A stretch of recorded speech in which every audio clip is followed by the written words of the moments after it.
নমস্কার, দেখছেন এবিপি আনন্দ, আপনাদের সঙ্গে আমি রেশমি। কতগুলো নাম যদি একসঙ্গে বলি তাহলে আপনারা বুঝতে পারেন যে একসঙ্গে হলে একটা মধুর বিস্ফোরণ হয়। শান্তনু মৈত্র, গুলজার, শ্রেয়া এবং শান, ঠিক তেমনটাই হয়েছে। অপূর্ব সুন্দর একটি কাজ, যেখানে রবীন্দ্রনাথের লেখা তার অনুবাদ গুলজার করেছেন, সুর শান্তনুদার এবং অফকোর্স গেয়েছেন শ্রেয়া এবং শান। তা নিয়ে আজকের আড্ডা আমাদের শান্তনুদার সঙ্গে। প্রথমে অনেক অনেক স্বাগত জানাই শান্তনুদা। Thank you. রবীন্দ্রনাথ, গুলজার এবং শান্তনু মৈত্র, মানে এরাও এক একটা জায়গায় একসঙ্গে এসে জুড়লেন, একটা প্রজেক্ট এসে জুড়লেন, কিন্তু সম্পর্কগুলো তো আগে থেকেই ছিল। গুলজারের রবীন্দ্রনাথের সঙ্গে ছিল, শান্তনুদার গুলজারের সঙ্গে ছিল, শান্তনুদার রবীন্দ্রনাথের সঙ্গে ছিল। একসঙ্গে হলে কি করে? প্রথমবার যখন আমি, গুলজার, শান আর শ্রেয়া একসাথে কাজ করেছিলাম, সেটা ছিল সুজিত সরকারের ইয়াহা। আমাদের গান ছিল নাম আদা লিখনা।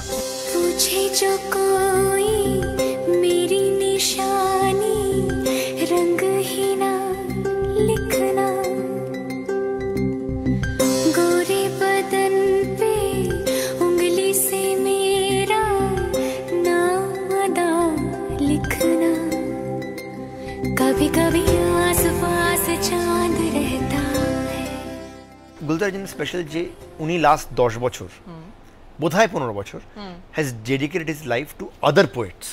এটা খুব ইম্পর্টেন্ট ব্যাপার। কিন্তু হয়তো নাগাল্যান্ডে দারুণ কবিতা বলছে, তামিলনাড়ু দারুণ, যেটা হয়তো আননোটিস থেকে যেত ন্যাচারালি বিকজ অফ ল্যাঙ্গুয়েজ। হ্যাঁ, যেহেতু এখন গুলজার সেটাকে যদি সামনে আনে, হিন্দিতে আনছে, সো देयरफॉर কানাডা আমাদের রাষ্ট্রভাষা, লোকেরা বেশি মানুষের কাছে পৌঁছচ্ছে। এটা করতে করতে উনি ওনার যে প্রথম ভালোবাসা রবীন্দ্রনাথ ঠাকুর, উনি আবার ওটা ফিরে পেলেন। উনি তারপরে একটা বলতে পারে একটা অবসেশন। মানে আমি যতবার গেছি ওনার বাড়িতে, ফার্স্ট এখন ইমেজ হলো যে উনি কিছু লিখছেন, সামনে একটা কোনো একটা আর্টিকেল বা কোনো একটা গীতবিধান বা কিছু কিছু একটা রাখা আছে, অ্যান্ড কমপ্লিটলি অবসেসড বলতে পারবো। ওনার সঙ্গে আমার একটা বন্ধুত্ব purely on astronomy level. And যারা শুনছে, তারা দেখছে, তাদের জন্য it's not astrology, it is astronomy. So আমার কাছে টেলিস্কোপ ছিল, সেখানে কথা হচ্ছে, আজকে কি দেখেছো কি না হচ্ছে, ওইসব নিয়ে কথাবার্তা হতো। এরকম 1.5-2 বছর করার পরে উনি আমাকে বললেন যে শোনো, রোজই এসে চা খাও, চায়ের পাতা খরচা হয়, তো কিছু তো করা উচিত, মানে লোকেরা কি বলবে। আর ওনার ল্যাঙ্গুয়েজটা না এমন যে তোমাকে একটা ওয়েভলেন্থে থাকতে হবে, নাহলে বেরিয়ে যাবে পাশ থেকে। হ্যাঁ, you to be very alert. বলছে ইয়ার তুম বাতাও कि गुरुदेव तो तुम्हारा और मेरे नौकरी खा गए वो। नौकरी खा गए মানে দেখো উনি লিখতেন, উনি সুরে দিতেন, তোমারও কাজ নেই আমার কাজ নেই, তো আমরা কি করবো? গুলজার সাহেবের আইডিয়া ছিল আমি কবিতাগুলো চুজ করব, আমি তার রূপান্তর করব। এটা খুব ইন্টারেস্টিং প্রসেস। কিন্তু এটা দেখো, উনি কবিতার উপরে একটা কবিতা লিখলেন গুলজার, একটাও ইমেজ, একটাও সিমিলি কিন্তু গুলজারের না, সব রবি ঠাকুরের। এগুলো শুধু বাঁধলাম গুলজারের কথা দিয়ে। উনি কবিতা লিখলেন, কবিতাটা আমাকে দিলেন। কবিতার মধ্যে কোনো ছন্দ নেই, শুধু একটা কবিতা, ওপেন স্ক্রিপ্ট। আমি ওই কবিতাটা পড়লাম, কবিতাটা পড়ে আমার মাথায় একটা কম্পোজিশন আসলো। সেই কম্পোজিশন যখন আমি ক্রিয়েট করলাম, আমি এটা ফেরত দিলাম গুলজারকে। ওর কবিতাটা আর এই লিরিক্সটাকে একসাথে করলো, আর এই পোয়েমটাকে লিরিক্সে কনভার্ট করলো, ছন্দে আনলো, আমার মিটার সেটা আনলো। This was an incredible process. ওনার কবিতার লাইনটা ছিল যে জেসে হি চলে যাও সিঙ্গার করে এনে দো। এখন আমি যখন পড়ছিলাম জেসে হি চলে যাও সিঙ্গার করে এনে দো, আমার সুরের মধ্যে কথা কম পড়ছিল। আমার সুর ছিল দে রে দা দে রে দা দা রে নে দে না রে না না না। যদি কথাটা বসাই জেসি হো চলি, না, আমার জেসি হচ্ছে কিছু চাই, আমি গুলজার সাহেব এটা কম পড়ছে। দেন কনভার্টেড সিং জেসি হো वैसे ही आ जाओ सिंगार को रहने दो। नेक्स्ट लाइन खूब इंटरेस्टिंग, बाल अगर बिखरे हैं सीधी मांग नहीं भर दी, बांधे है कोई अंगिया के फीते फिर भी कोई बात नहीं जैसी हो। प्रोग्रेसिव पोएट्री और progressive thinking, can you imagine এত বছর আগে তিনি কতটা প্রোগ্রেসিভ হয়ে গেছেন যে জেসি হো वैसे ही চলে যাও সিঙ্গার করে, I will accept you the way you are. ঠিক, হুইচ ইজ আজকে অ্যাজ ছেলেরা আমরা এটা বুঝতে পারি না। We want to curate people we love. আমার মতন করে যখন আমার ভালো লাগলো, এবার তুমি আসো। উনি বলছেন না, তুমি যেমন আছো তুমি এমন আছো। এই যে understanding that Gulzar as a poet আমাকে বোঝাচ্ছে অ্যাবাউট আনাদার পোয়েট, আমার জন্য I think this is the most incredible experience. সত্যি কথা বলতে যে ইটস এ ডন্টিং টাস্ক। এক সেকেন্ডে যদি আমার মাথায় আসে যে আমি রবি ঠাকুরের কবিতা সো হোয়াট অনুবাদ, তার মধ্যে সুর দিচ্ছি, ইটস এ কিলার আইডিয়া। তো গুলজার সাহেব বলতে তুমি এরকম ভাবছো কেন? আচ্ছা, যে আলটিমেটলি আমাদের উদ্দেশ্যটা কি? আমাদের উদ্দেশ্য হলো যে রবি ঠাকুরের কাজটা যাতে যারা স্পেশালি অবাঙালি তারা বুঝতে পারো যে লোকটা এত অসাধারণ কি ছিল, টাইমলেস।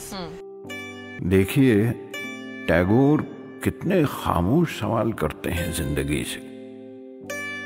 बड़ा नाजुक एहसास है, जहां जहां जिंदगी का दामन उसकी गुंजाइश से ज्यादा खींचा, वहां वहां उसकी सांस छूट गई।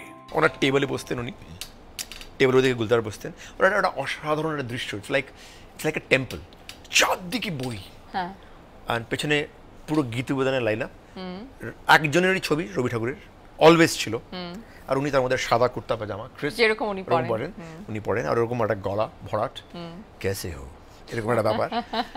আর তো ওনার টেবিলের সামনে দুটো চেয়ার থাকতো, একটাতে আমি বসতাম, একটাতে আমি আমার ছোট একটা গিটার টাইপের ছিল ওটা রাখতাম। And I was going through that time of turbulence, যে আমি কি করা উচিত না, কি করবো কি না করবো, একটা ইনসিকিউরিটি। তো আমাকে গুলজার সাহেব একদিন বললেন সকাল সকাল যে ওই চেয়ারে কিন্তু তোমার গিটারটা রেখো না। আচ্ছা, আলাম আচ্ছা, বোধ কেউ আসছে বোধ হয়। আলাম ঠিক আছে, মানে কেউ আসছে স্যার? বলছে না, ওখানে রবি ঠাকুর বসে আছেন। তো আমি রবি ঠাকুর বসে আছেন? বলে হ্যাঁ, রোজ থাকেন এখানে বসে, দেখে আমরা কি করছি। So I was trying to understand যে কি বলছেন। What he was trying to tell me, যে তুমি যদি কম্পোজ করো keeping in mind that he is next to you, তাহলে তুমি অটোমেটিকলি তুমি যেই রকমের কম্পোজিশন করবে, ইজ হোয়াট উনি কি ভালো লাগছে, ওনার কি ভালো লাগছে, তোমার একটা বাউন্ডারি হয়ে যাবে, তুমি চারদিকে পালাবে না। I think that was the most important trigger for me.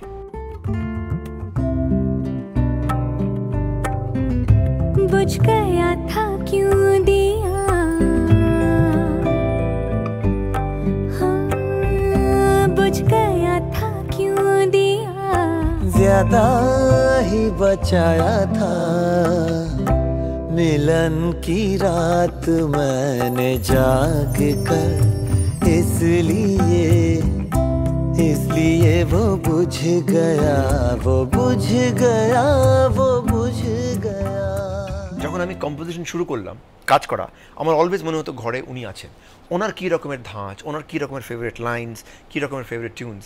যেমন এই সুরটাতেই আগে বলছি, জैसी हो वैसे ही आ जाओ सिंगार को रहने दो, এটা শান্তনু মৈত্র।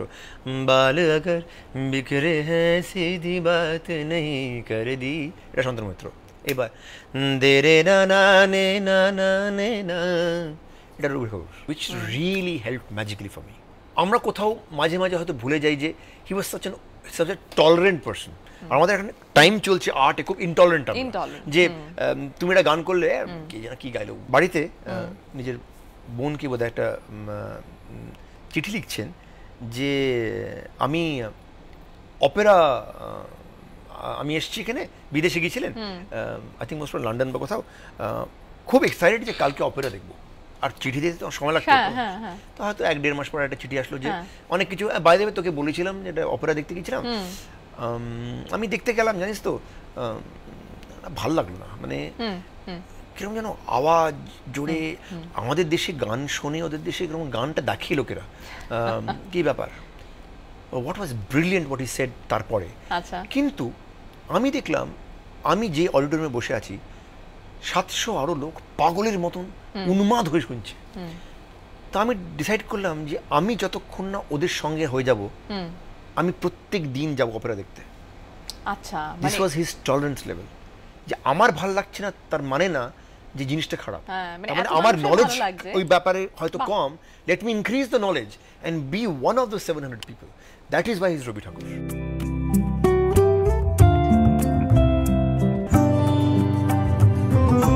तार चटखा साज का क्यों, तार चटखा साज का क्यों, की हद से ज्यादा खिंच गया था सुर लगाने में, इसलिए तार चट खा, इसलिए তুমি যেটা বলছিলে যে यहाँ থেকে এই যে তোমাদের একসঙ্গে কাজ শুরু হলো, রবি ঠাকুর নিশ্চয়ই তিনি তো মানে কি রকম প্রোগ্রেসিভ ছিলেন আমরা জানি, এট দ্য সেম টাইম মানে ওই জিনিসটাই কি তুমি গুলজারের মধ্যেও খুঁজে পাও? আমার পাগলামির একমাত্র জায়গা হলি ওটা ওখানে যে হি আন্ডারস্ট্যান্ডস ভাই। যখন আমি 100 ডেজ ইন হিমালয়ে যাচ্ছিলাম, he is the first person, of course you should go. फागुन की रात दक्षिण की हवा चलती है, राह नहीं मिलती, जो चाहा था वो भूल हुई, जो पाया है वो चाह नहीं। मैं घूमता हूँ, मैं घूमता हूँ, मैं घूमता हूँ।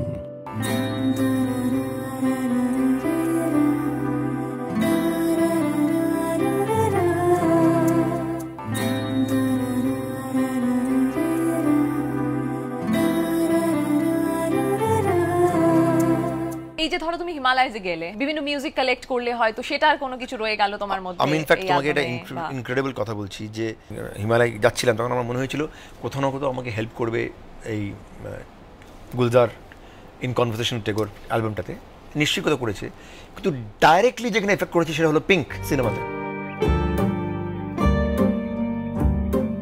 कारी कारी रहना सारी सांधेरे क्यों लाई, क्यों लाई, रोशनी के पाँव में ये बेड़ियां सी क्यों आई, क्यों आई। ওই গানটা Kaari Kaari was happened in Khatling glacier at 15,500 feet। তখন আমি জানতাম না ওটা পিঙ্ক ইঞ্জিন ইউজ করবো, কিন্তু আমি একটা দেখেছিলাম যে একটা মহিলা তার বাচ্চাকে নিয়ে জল আনতে যাচ্ছে। আচ্ছা, এটা একটা নর্মাল সাইট, কতজনকে আমরা দেখি জল আনতে যখন গ্রামে যাই, কোথায় যাই।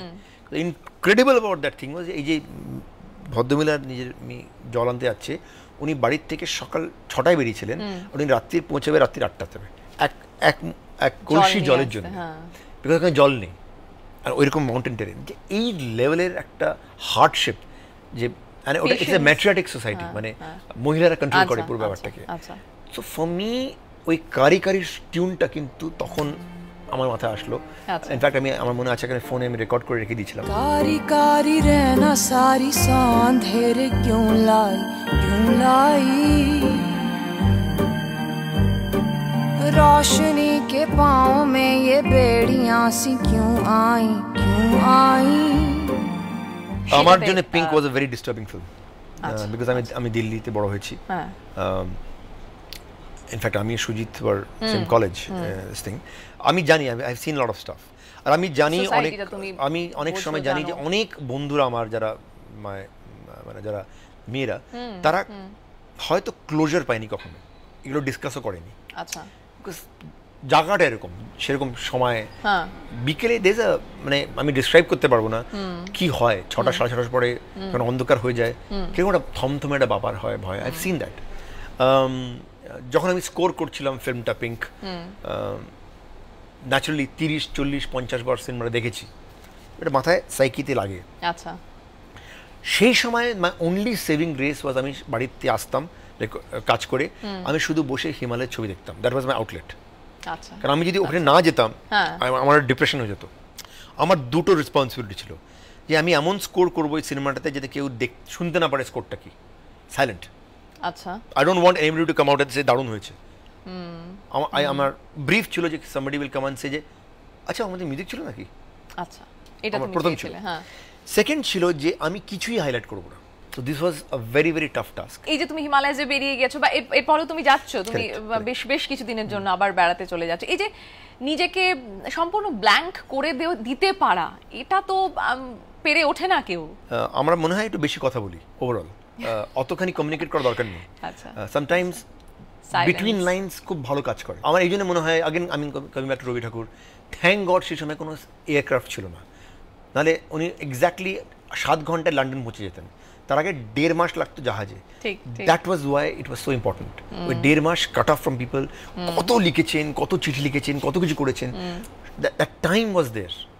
সো আমার মনে হয় যে আমরা এত তাড়াতাড়ি এক জায়গা থেকে আরেক জায়গায় পৌঁছে যাই, যেটা ফাইনালি আমি আবার রিডিসকভার করলাম হিমালয়তে। তোমার একটা জায়গায় যেতে 7 দিন লাগে, 8 দিন লাগে, হাঁটতে হাঁটতে হাঁটতে হাঁটতে।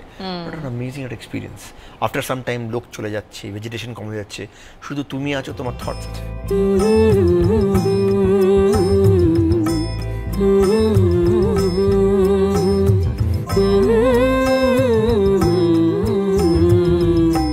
দিয়েছিনু ঝংকার তাই ছিড়ে গেল তার, দিয়েছিনু ঝংকার তাই ছিড়ে গেল তার।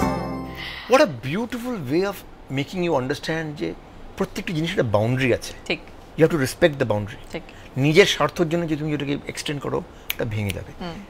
এত বছর আগে একজন লিখে গেছে, what are we talking about contemporary this that, আমি এখনো বুঝিনি, আমরা এখনো বুঝছি ব্যাপারটা, বুঝতে পারিনি রবীন্দ্রনাথ ঠাকুরকে। ঠিক। This is the ideology. অনেক অনেক ধন্যবাদ শান্তনুদা আমাদের সঙ্গে আড্ডায় থাকার জন্য। আর খুব ভালো থাকো, আবার খুব সুন্দর করে ঘুরে এসো, ঘুরে এসে আমাদের সঙ্গে নিশ্চয়ই আড্ডায় এসো। নিশ্চয়ই। Thank you. আজকের মতো আড্ডা এখানেই শেষ করছি। রয়েছে আরো অনেক খবর, চোখ রাখুন এবিপি আনন্দে।